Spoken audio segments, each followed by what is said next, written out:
Everyone. I just wanted to make a recap video on the first gate of Sagittarius in the 13 gates of the Necronomicon. I did have some interesting dreams during this time. One of them was I lived in a 3-story house and I climbed to the top and looked out over everything. And I think that represented me releasing the lower states of mindset to attain a higher state of gnosis and higher vibration for these works. And I also had a really strange dream about I was driving my car over some different passes and winding highways, and there were no guardrails on the passes and the bridges and stuff. There's huge drops on both sides. But then when I got down to some country type roads, I ran out of gas and I came across a family of people. A lot of them had tattoos and stuff. They looked pretty chill, like people I could jive with.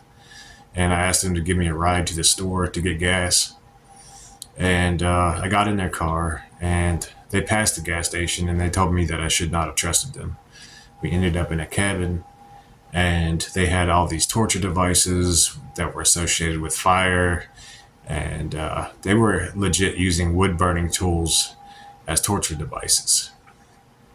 And they didn't torture me, but I believe they had someone else in there that they were torturing, and they were a cannibalistic family.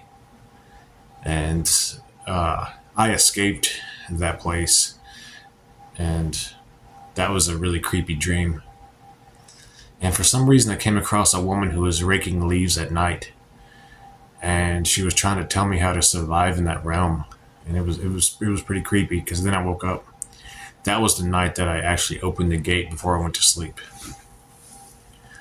My focus was on the old ones of the mythos, because the first gate is associated with different races of beings. And I'm not sure if there would really be a connection there, except for the predatory nature and the just the dark evil emanations, of that one family.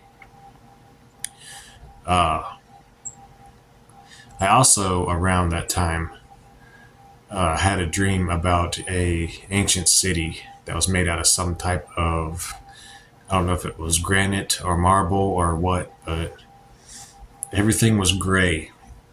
But the buildings were intricately carved with statues and stuff like that. At one point, I picked up a piece of the building and tossed it, and it just crumbled. And that was like some strange tradition in that land to do that. And there was a race of beings there who looked like they like humans, but with pointed ears, and they kind of had a bluish skin.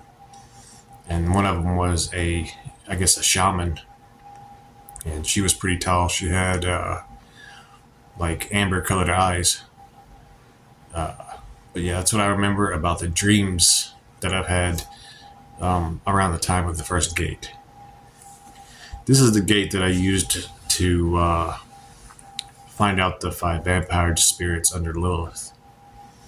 And if you are, say you're a demonolator or a Satanist or occultist, and there's a being that you work with a lot, say one of those goetic spirits or something, and you want to know the names of the beings under them, you can use that gate to experience that and decipher the names by passing through the gate and getting impressions. Return to your body and write it down. I noticed that my perception of the reality outside of dreams has changed a bit. I noticed things that are obscure or out of the way more than normal. Like I was driving to the store one night and there was a clump of grass in the road, or a clump of dirt rather, on the road that I was driving. And on the way back, I noticed there were 3 clumps of dirt in the same area. So it got me wondering, what was that about, kind of deal, And just I paid more attention to nature and the movements of the deer and the birds and stuff like that. That's been more pronounced things that a person doesn't normally notice. I'm starting to notice. Like my perception is being enhanced. Like I went to the gym the other day and there was like maybe one change out of the whole place, like a new sign put up near a mirror, and it was the first thing I noticed when I walked in. Normally I wouldn't have paid attention to it. I would have just went and did my reps, you know. But yeah, I definitely noticed my perceptions changing. My demeanor is a little bit different. I feel more focused for sure. But the sun is now out of the Sagittarius gate. So unless the moon passes through it during the full moon phase, it's probably not openable as far as, you know, it giving reliable results. The next gate, the gate 2, is Capricornus, which is my constellation because I'm a Capricorn. Hail to all the Capricorns out there. But yeah, this is just a recap on that first gate and some of the things that I experienced. That about covers it, I believe. Hope y'all are well. Hell Lilith.